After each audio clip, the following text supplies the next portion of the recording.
Payız fəsli 2022-ci il idi. Telefonun ekranına o qədər zillənmişdim ki, sanki gözlərimin damarları partlayacaqdı. Bir neçə gecə idi ki, telefon əlimdən düşmürdü. Göz qapaqlarım ağırlaşmışdı. Amma zehnim oyaq və qarmaqarışıq idi. Paylaşdığım storilər ədalət axtarışının fəryadları ilə dolu idi. Qəzəb və boğazda düyünlənmiş hıçqırıq qoxusu verən fəryadlar. İnsanlardan, zamandan, ölkədə yuxarıdan aşağıya qədər bütün məsul şəxslərdən, hətta bir vaxtlar dost olduğum Allahdan belə şikayət edirdim. Tweetlər yazırdım. Güya dünyanı dəyişə biləcək tweetlər. Amma indi düşünəndə bəlkə də onlar dünyanı yox, sadəcə məni dəyişirdi. Amma o gecə, o qədər səs-küyün, alovun və qışqırıqların içində bir anlıq dayandım. Cəmi bir anlıq. Elə bir an ki, sanki səsimin artıq heç yerdə eşidilmədiyini hiss etdim. Beynimdə nəsə söndü. Hətta ürəyimin döyüntüsü belə. Nəfəs almaq çətinləşmişdi və damarlarımda qan əvəzinə yorğunluq axırdı. Yorğunluq səbəbini daim axtardığım, amma cavab tapa bilmədiyim bir müharibənin gətirdiyi yorğunluq. O gecə bir cümlə yazdım, amma göndərmədim. Döyüşürəm, amma bilmirəm nə üçün, kimin üçün. Sildim, amma o cümlə sağalmayan bir yara kimi beynimə həkk olundu. Məqsədsizlik hissi böyük bir daş kimi ürəyimin üstünə çökmüşdü. Özümə etiraf etmirdim, amma içimin dərinliyində artıq nə etdiyimi dəqiq bilmədiyimi dərk edirdim. Sadəcə qaçırdım, sadəcə uzaqlaşırdım. Əvvəllər olduğum o insandan, bir vaxtlar sevdiyim inanclardan, hətta vaxtilə aşiq olduğum dərslərdən və məktəbdən. Son bir ildə dost adlandırdığım insanların əhatəsində olmaq həyata baxışımı kökündən dəyişmişdi. Düşünməkdən qaçmaq üçün özümü tweetlərin və mesajların girdabına atırdım. Hamının danışdığı, amma az adamın dinlədiyi o dumanlı məkana. Yazdım. Güclü qadın, qadın həyat azadlıq, yaşasın azad İran. 3 saatdan az vaxtda 250 şərh və minlərlə bəyənmə gəldi. Bütün o səs-küylü cavabların arasında bircə cümlə diqqətimi çəkdi. Qadın özünü tanıyarsa azad olmuş olar. Banu Əmin. Onun kim olduğunu bilmirdim. Amma o cümlə, bilmirəm niyə içində ürəyimə toxunan nəsə vardı. Sanki zülmətin ortasından süzülüb gələn yumşaq, sakit bir işıq kimi idi. Marağım oyandı. Telefonu götürüb həmişəki kimi internetdə axtarış verdim. Banu Əmin. Linkləri bir-bir açıb oxumağa başladım. Cəmiyyətin müharibə, aclıq və qarışıqlıq içində boğulduğu bir dövrdə güclü olmağa qərar verən bir qızdan bəhs edilirdi. Hamı kimi olmamağa, axına qarşı getməyə and içən bir qız. Hələ 6 yaşında ikən elm öyrənmək üçün mədrəsəyə üz tutur. Müəllimi isə olduqca əsəbi və həddindən artıq tələbkar olan yaşlı bir qadın idi. Ən kiçik bir səhlənkarlıq uşaqlar üçün ən ağır cəza ilə nəticələnirdi. Deyilənə görə müəllimənin ucuna mismar vurulmuş uzun bir çubuğu varmış və cəza zamanı ondan istifadə edirmiş. O qadın tək başına mədrəsəni sanki real bir qorxu filmi səhnəsinə çevirmişdi. Lakin bütün bunlara baxmayaraq, balaca qız elm öyrənməyə o qədər aşiq idi ki, dərsdən əl çəkmirdi. Buna rəğmən bir gün həmin müəllimə qızın anasına belə dedi. Xanım, bu qızdan heç nə çıxmaz. Bişən deyil, nə etsəniz də təhsilin ona bir faydası olmayacaq. Onu boş yerə mədrəsəyə göndərib vaxt itirməyin. Mən elə zənn edirdim ki, indi bu yazıq uşaq üçün ya xüsusi müəllim tutacaqlar, ya da onu o qorxulu mühitdən çıxarıb başqa məktəbə qoyacaqlar. Amma o dövrdə nə xüsusi müəllim vardı, nə də seçim imkanı verən başqa məktəblər. Elm yolu o qədər çətin, qayğıkeş müəllimlər isə o qədər az idi ki, kim savadlı olmaq istəyirdisə, özünü hər cür məşəqqətə hazırlamalı idi. İxtiyarsız olaraq sinif rəhbərimizi və bu gərgin günlərdə məni küçələrdən, etirazlardan uzaqlaşdırıb, yenidən kitaba, məktəbə qaytarmaq üçün əlindən gələni edən təhsil məsləhətçimizə xatırladım. Telefonumun bildirişləri hərəsi məni bir tərəfə çəkmək istəyən mesajlarla dolub daşırdı. Bezmişdim. Doğrudan da heç kimə cavab verməyə halım yox idi. Telefonun tənzimləmələrinə girib bütün bildirişləri bir dəfəlik söndürdüm. Sonra növbəti saytı açdım. Hekayə getdikcə daha da maraqlılaşırdı. Orada yazılmışdı. O hələ yeniyetməlik illərindən həm yaşıdları ilə oynayıb əylənməklə yanaşı, həm də saatlarla dərin düşüncələrə dalarmış. Həyat, kainat, ölüm, axirət və ən əsası Allah haqqında böyük suallar ətrafında düşünərmiş. Bir cümə axşamı ailəsi və qohum uşaqları ilə birgə bağa getmişdilər. Balaca qız bir ağacın kölgəsində oturub meyvələrə, güllərə tamaşa edərkən belə düşünürdü. Əgər bunlar bu qədər gözəldirsə, bunları yaradan nə qədər gözəl və sevimli olar. Onun ən böyük eşqi dərs və elm idi. Kitab oxumaq onun üçün ən böyük əyləncəyə çevrilmişdi. Mütaliədən sonsuz həzz alırdı. Həm də elə bir dövrdə ki, qızların oxumasını lağa qoyur. Qız uşağının dərslə nə işi var, ayıb olsun deyirdilər. Xatirələrində yazırdı. Mən oxumağa və öyrənməyə çox həvəsli olduğuma görə başqalarının hörmətsizliklərini və məsxərə etmələrini dözərək qəbul edirdim. Boş işlərə, bəzək əşyalarına və digər bu kimi şeylərə o qədər də marağım yox idi. Amma bu dərs və elm həvəsi onu qızlara xas incə xüsusiyyətlərdən uzaq salmamışdı. Başqa bir saytda oxudum ki, 15 yaşında evlənib, mömin və halal qazanan bir tacirlə. Çoxları elə düşünürdü ki, bu qız evlənəndən sonra elmi inkişaf yolu dayanacaq. Amma tam əksi oldu. Həyat yoldaşı onun təhsili üçün ən böyük dəstəkçi və motivasiya mənbəyinə çevrildi. O həm nümunəvi bir həyat yoldaşı kimi ev işləri ilə məşğul olur, həm də elm, mütaliə və ustadlarla yaradıcılıq işini davam etdirirdi. Dini elmləri o qədər dərindən mənimsəmişdi ki, artıq özündən daha təcrübəli insanlara rahatlıqla dərs deyə bilirdi. Cəmi 20 yaşında o müxtəlif sahələrdə təfsir, fiqh, üsul, hədis və fəlsəfə kimi ağır elmlərdə böyük alim və müəllim səviyyəsinə yüksəlmişdi. Artıq heyrətdən donub qalmışdım. Bu qədər sürətli elmi inkişaf necə mümkün ola bilərdi? Mən indi 17 yaşımda Instagram paylaşımlarının mətni 2 sətirdən uzun olanda oxumağa hövsələ tapmıram. Amma o 20 yaşında bir neçə mürəkkəb elmin ustadı olur. Düşünürdüm ki, yəqin həyatını bir kənara qoyub, yalnız kitablarla yaşayıb. Hətta daxilimdə yazıq həyat yoldaşı deyə bir fikir də keçdi. Amma saytlar, müsahibələr və sənədli materiallar tamam başqa həqiqətləri pıçıldayırdı. O həm həyat yoldaşı kimi, həm də övlad tərbiyəsində 1-ci dərəcəli idi. Həyat yoldaşı evə gələndə hətta ən gərgin elmi işin və ya mütaliənin ortasında olsa belə dərhal ayağa qalxar, böyük səmimiyyətlə onu qarşılamağa tələsərdi. Evliliyinin ilk günlərində bir xidmətçi tutmuşdu ki, ona yemək bişirməyi öyrətsin. Bir neçə saat aşpazlıq dərsi alırdı.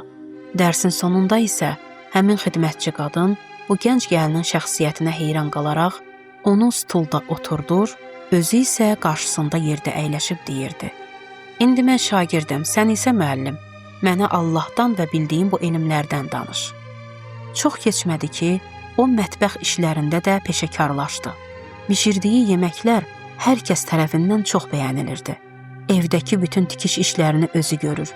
Özü və həyat yoldaşı üçün paltarlar tikirdi. Belə düşünürdü. Əgər kimsə elmi fəaliyyətində həqiqi uğur qazanmaq istəyirsə, ailə həyatında da nümunəvi olmalıdır. Çalışırdı ki, bircə gün belə həyat yoldaşı ondan narazı qalmasın. Həmişə deyirdi, əvvəlcə yaxşı ömürgün yoldaşı və ana olmağı bacarmalısan. Yalnız ondan sonra yaxşı tələbə ola bilərsən. Mənə çox maraqlı idi. Görəsən bu xanım bu qədər gərgin elmi fəaliyyət, müəllimlik və mükəmməl ev xanımlığı ilə yanaşı neçə uşaq böyütmüşdü. Növbəti sayta daxil olanda oxuduqlarım məni şoka saldı. Yazılmışdı ki, o 22 yaşına qədər 7 uşaq anası olmuşdu. İlahi, bu necə mümkündür? 7 uşaqla bu qədər elmə, fəaliyyətə və uğura necə vaxt tapmaq olar? Bilmirəm niyə, amma birdən-birə özümdən xoşum gəlmədi. İçimdə dərin bir məqsədsizlik və boşluq hissi yarandı. Mən uşaqları çox sevirəm, dərslərimi də həmişə sevmişəm. Əslində ən böyük arzum həyatın hər sahəsində uğur qazanan bir insan olmaq idi. Bəs indi mən nə edirəm? Vaxtım hara gedir?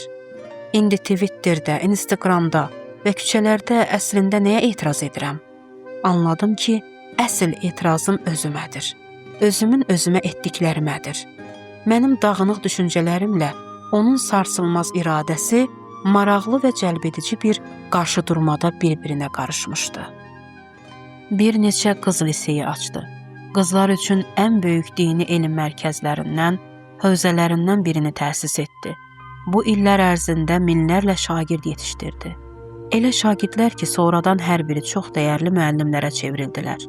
Banu Əminin elmi inkişafı o qədər yüksəldi ki, 40 yaşında dini elmlərin ən yüksək mərtəbəsi sayılan ictihad dərəcəsini aldı və öz dövrünün ilk qadın müctəhidi oldu. Dövrün böyük alimləri, o cümlədən Ayətullah Burucerdi də onu imtahan edərək bu yüksək elmi səviyyəsini rəsmən təsdiqləmişdilər. Bu illər ərzində bir çox elmi və dini əsər qələmə aldı. Elə bir zirvə idi ki, bir çox kişi alimlər belə onun şagirdi olmaqdan şərəf duyurdular. Təəccübdən öz-özümə gülümsəyirdim. Halal olsun, qızların bayrağını həqiqətən də çox yüksəklərə qaldırmışdı. Onun kitabları təkcə vətənində deyil, başqa ölkələrdə də yayılmış və dünya alimlərinin diqqətini cəlb etmişdi. Maraqlısı budur ki, kitablarının üzərinə öz adını yazmazdı. Atsız qalmağı, kölgədə durmağı sevirdi. Müəllif yerinə sadəcə belə yazırdı: İranlı xanım.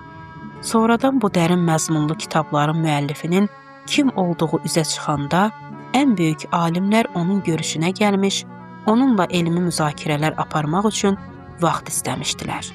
Əllamə Cəfəri, Əllamə Təbatəbai, Şəhid Mütəhhəri və hətta xarici ölkələrdən gələn bir çox mütəfəkkirlər onun elminə ehtiram göstərirdilər. Onun qızlara tövsiyəsi həmişə eyni idi. Qızlar və qadınlar təhsil dövrünün çətinliklərinə dözsünlər və dərsi əsla yarımçıq qoymasınlar. Çünki cəmiyyətimizdə məsuliyyətli və şüurlu insanların çatışmazlığı çox ciddi hiss olunur. Uğurlarından danışanda isə həmişə böyük bir təvazökarlıqla deyirdi: Məndə özümə aid heç nə yoxdur. Nə varsa hamısı Allahın lütfüdür.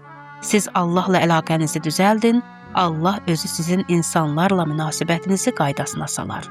Siz təvazökar olun, Allah sizi özü yüksəldər. Sözləri insanın qəlbinin dərinliyinə işləyirdi. Çünki bunlar sadəcə quru kəlamlar deyildi. Bu həqiqətləri onun dilindən eşitməzdən əvvəl davranışında, simasında görürdün. Sanki nurdan yoğrulmuşdu. Elə bil qəlbinin xətti birbaşa göylərə bağlı idi. Onun elə qeyri-adi mənəvi halları və kəramətləri vardı ki, bunları Banudan başqa biri danışsaydı, bəlkə də inanmaq çətin olardı. Ömrünün son illərində bir gün şagirdləri ilə əyləşdiyi bir məclisdə ölüm, ruhun təslimi və axirət mövzuları müzakirə olunurdu. Banu birdən dedi: Hər dəfə Həzrət Əzrail əleyhissalam bizim məhəlləyə kiminsə canını almaq üçün daxil olanda, mən onun gəlişini hiss edirəm. Hansı evə gedəcəyini, kimin ruhunu aparacağını bilirəm. Şagirdlərdən biri təəccüblə soruşdu: Banu, siz necə bu mərtəbəyə yüksəlmisiniz ki, aləmin sirləri sizə bu cür açılır? Banu başını qaldırdı, şagirdin əlindən tutub mehribanlıqla dedi: Mən Qur'ana olan ünsiyyətim sayəsində bu məqama çatmışam. Qur'ana nə qədər çox bağlanır, ilahi ayələrdə nə qədər çox qərq oluramsa, bu hal məndə bir o qədər artır və aləmin sirləri gözlərim önündə açılır. Təsadüfi deyil ki, Allah Taala Qur'an-ı Kərimdə xüsusi vurğulayaraq buyurur: Bacardığınız qədər Qur'andan oxuyun. Həqiqətən də Qur'anın səhifələrinə baxmaq belə insanın gözünə aləmin gizli həqiqətlərini açır. Ayələri dilə gətirmək insanın danışığını nurani edir. Qur'anın dərin mənaları ilə ünsiyyət isə qəlbi pasdan təmizləyib cilalayır. Olduqca varlı olmasına baxmayaraq, Banunun sadə yaşayışı hər kəsin diqqətini cəlb edirdi. Şəhər əyanlarının təmtəraqlı həyat sürdüyü bir dövrdə onun bütün dərdi ehtiyacı olanlara əl tutmaq, kasıb gənclərin evlənməsinə dayaq olmaq və insanların düyünə düşmüş problemlərini həll etmək idi. Biz imtahandan və ya sinif işindən yüksək bal alanda Dərhal özümüzü yoldaşlarımızdan üstün tutmağa başlayırıq. Amma bu möhtəşəm qadın bu qədər yüksək elmi məqamına, dövrünün yeganə qadın müctəhidi olmasına baxmayaraq, bir məclisə daxil olanda kənar adamlar onu sadəliyindən dolayı digər qadınlardan heç cür fərqləndirə bilmirdilər. Banu həyatı boyu saysız hesabsız sınaqlardan keçmişdi. Hamısından da Allahın izni ilə üzü ağ və yüksək mənəvi dözümlə çıxmağı bacarmışdı. Hələ 22 yaşı tamam olmamışdı ki, 7 övladı olmasına baxmayaraq, bütün elmi və ictimai fəaliyyətini yorulmadan davam etdirirdi.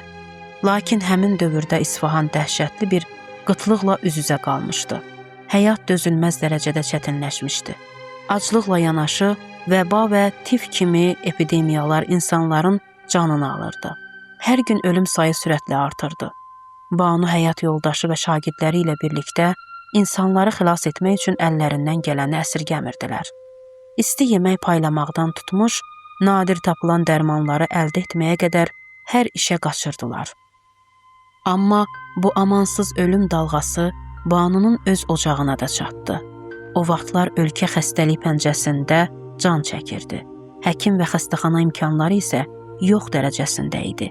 Bir çox xəstəliyin müalicəsi hələ kəşf olunmamışdı. Qısa müddət ərzində Banunun 7 övladından 6-sı bir-bir xəstəliyə yoluxdu. Banunun onları xilas etmək üçün göstərdiyi bütün fədakar səylərə baxmayaraq, uşaqlar dünyalarını dəyişdilər. 7 övladından yalnız bir oğlu sağ qaldı. Digərləri cəmi bir neçə ayın içində vəfat etdi. Bu ən güclü insanı belə sarsıda biləcək ağır bir müsibət idi. Ətrafdakılar bu gənc qadının xoşbəxtliyinin, uğurunun və imanının 22 yaşında sona çatdığını düşünürdülər. Lakin Banu əmin sarsılmaz bir iradə nümayiş etdirdi. Üzündə nə bir ümidsizlik, nə də məğlubiyyət əlaməti vardı. Deyirdi, bunlar Allahın mənə verdiyi əmanətlər idi və vaxtı çatanda öz dərgahına qaytardı. Bu hadisələr mənim üçün bir imtahandır. O bu sözlərlə təkcə özünü deyil, həyat yoldaşını da sakitləşdirir, ona mənəvi dayaq olurdu. Məgər bu Qur'an ayəsini eşitməmisiniz? Məgər insanlar elə güman edirlər ki, iman gətirdiyi deməklə buraxılacaqlar və imtahan olunmayacaqlar? Yəni dindarlıq və Allaha bağlılıq iddiası etmək asandır. Əsas məsələ odur ki, insan həyatın çətinlikləri və müsibətləri qarşısında bu imtahandan üzü ağ çıxa bilsin. Bu dəyişməz bir qanundur. Ayədə keçən nas, insanlar kəlməsi hər kəsə şamil olunur. Yəni istisnasız olaraq hər kəs həyata sınağa çəkilir. Qeyd, burada bəhs olunan qıtlıq 1917-1918-ci illərdə Birinci Dünya Müharibəsi zamanı yayılan aclıq və vəba tif epidemiyalarıdır. Bədənim yanırdı, amma bu dəfə qəlbimdəki atəş daha fərqli idi. Özümə yazığım gəlirdi. Telefonu kənara qoyub halsız halda çarpayıma uzandım. Çox yorğun idim. Lakin bu yorğunluq fiziki deyildi. Ruhumun taqətdən düşdüyünü hiss edirdim. Həm yorğun, həm də qəribə bir şəkildə sakit. Tavana baxırdım. O narahat daim azadlıq deyə çırpınan ruhum Banu əminlə tanış olandan sonra sanki limanını tapmışdı. İlk dəfə idi ki, imanla gücü bir-birinə düşmən kimi yox, dost kimi bağlayan bir şəxsiyyətlə rastlaşırdım. O mənim arzularımla həmfikir idi. Amma məndən daha dərin, daha sakit və daha köklü idi. Dostlarım bir-bir yadıma düşdü. Tam bu dəqiqələrdə mən burada Banu əminin həyatını oxuyub, sarsılmış halda uzandığım vaxtda uşaqlar Fatimi meydanında toplaşmaq və etiraz etmək üçün çağırışlar edirdilər. Hamımızın dilində eyni sözlər idi. Qadın, həyat, azadlıq. İndi də sözümdən dönməmişəm. Hələ də inanıram ki, heç kim qızların haqqını tapdalamamalıdır.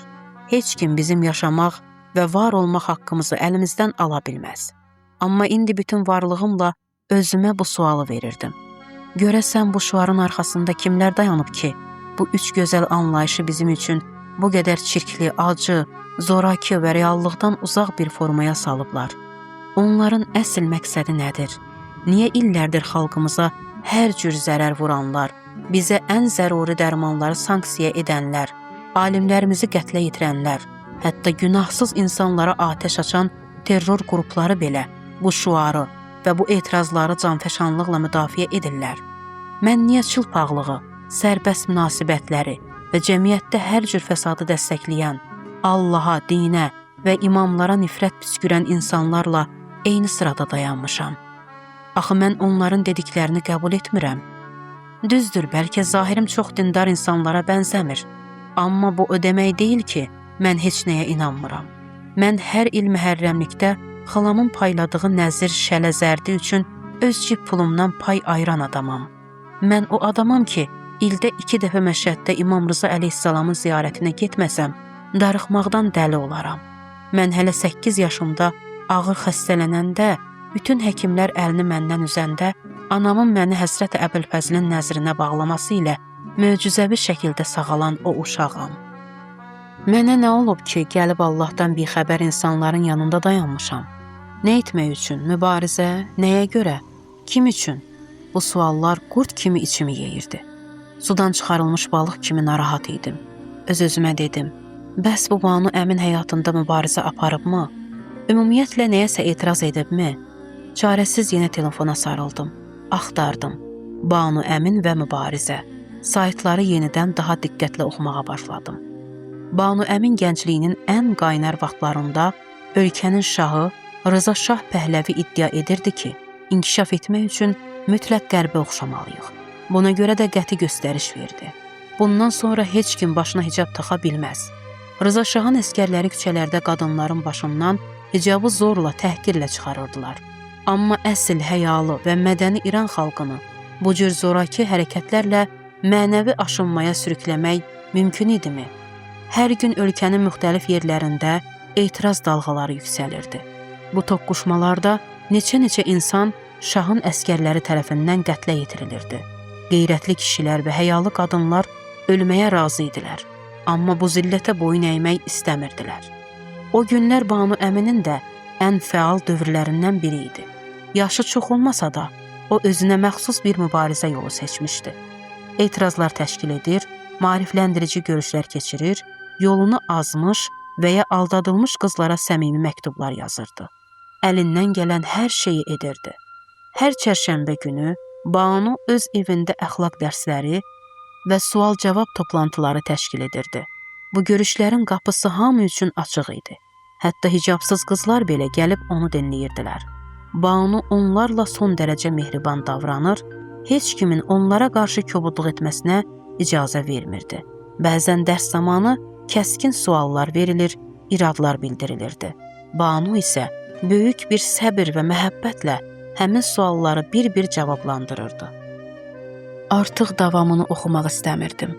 Elə bil irəlilədikcə bu böyük xanım mənim içimin boşluğunu və əslində çata biləcəyim o zirvədən nə qədər uzaq düşdüyümü üzümə vururdu. Öz-özümə dedim, bizə bax, insanlar var mübarizə aparır, biz də varıq mübarizə aparırıq. Biri Banu Əmin kimi əsillik, paklıq və nur üçün mübarizə aparır. Elə ki, bu yolda canını da versə, bunu şərəf sayar. Biri də bizim kimi cəmiyyətdə çılpaqlığı, fəsadı və nizamsızlığı adiləşdirmək üçün mübarizə aparır. Onun yazılarından birində aldadılmış, saçını küçədə açmış bir qıza belə yazılmışdı. Ey hicabını çıxarıb bu halda küçələrdə özünü nümayiş etdirən xanım, bu hərəkətlə ki, bunu kiçik saymaq olmaz, nə qədər böyük zərər vurduğunu düşünürsənmi? Bu günahı kiçik hesab etmə.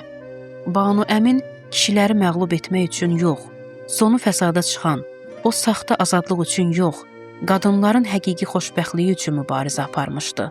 Onun gücü qışqırıqdan və qəzəbdən yox, elm və imandan gəlirdi. O, Qur'an öyrədən, sakitlik bəxş edən və o həlim təbəssümü ilə dünyanı dəyişən bir qız idi. Onun mənimlə apardığı müharibə mənim özümlə, öz inanclarımla idi. Amma bu müharibə çox sakit idi. Səssiz, tüstüsüz, silahsız, heç bir partlayış, dağıntı, göz yaşardıcı qaz yox idi. Sadəcə sözlər vardı. Sakit, amma sümüyə işləyən sözlər. Qızım, elmlə imanı birlikdə öyrən. Onlardan biri o biri olmadan insanı işığa aparmaz. Qızım, insanlar dindən uzaqlaşsa, sakitlikdən də uzaqlaşarlar. Din Allahın köməksiz qəlblər üçün açdığı geniş bir qucaqdır. Hər dəfə oxuyanda elə hiss edirdim ki, kimsə hər cümlə ilə qəlbimi sığallayır. Onun bütün sözləri mənə bu doğmalığı verirdi. Amma onun sinifdə şagirdlərinə oxuduğu o Qur'an ayəsi mənim də çox suallarıma cavab verdi. Niyə bugün biz küçədə və sosial mediada bir-birimizə qarşı belə qəddarlaşmışıq? Bunun arxasında əslində kim dayanır? Və bu kimi saysız hesabsız suallara. Banu Əmin deyirdi, müsəlman cəmiyyətinə zərbə vurmaq üçün şeytanın ən mühüm silahlarından biri insanların qəlbinə bir-birinə qarşı kin və düşmənçilik salmaqdır. Qütbləşmə yaradır, dava salır. Allah Qur'anda buyurur, şeytan ancaq sizin aranıza düşmənçilik və kin salmaq istəyir. Ayədə gələn aranızda ifadəsi İslam ümmətinin daxilini nəzərdə tutur. Bu ölkədə şiə və müsəlman olan, qəlbi Əhl-i-Beyt sevgisi ilə dolu insanlar niyə bir-birinə düşmən olmalıdır? Bəzən şeytan və şeytana bənzər qüvvələr imanlı, Allaha bağlı insanların qəlbini bir-birinə qarşı soyudur, kin yaradır. Ehtiyatlı olmaq lazımdır, qızım. Qəlbim artıq tamamilə sakitləşmişdi. Suallarımın çoxuna cavab tapmışdım. Elə bilirdim ki, Banu Əmin qarşımda əyləşib, əlimdən tutub və məni Allahla, özümlə, cəmiyyətlə barışdırır. İsti və şirin bir hissi idi.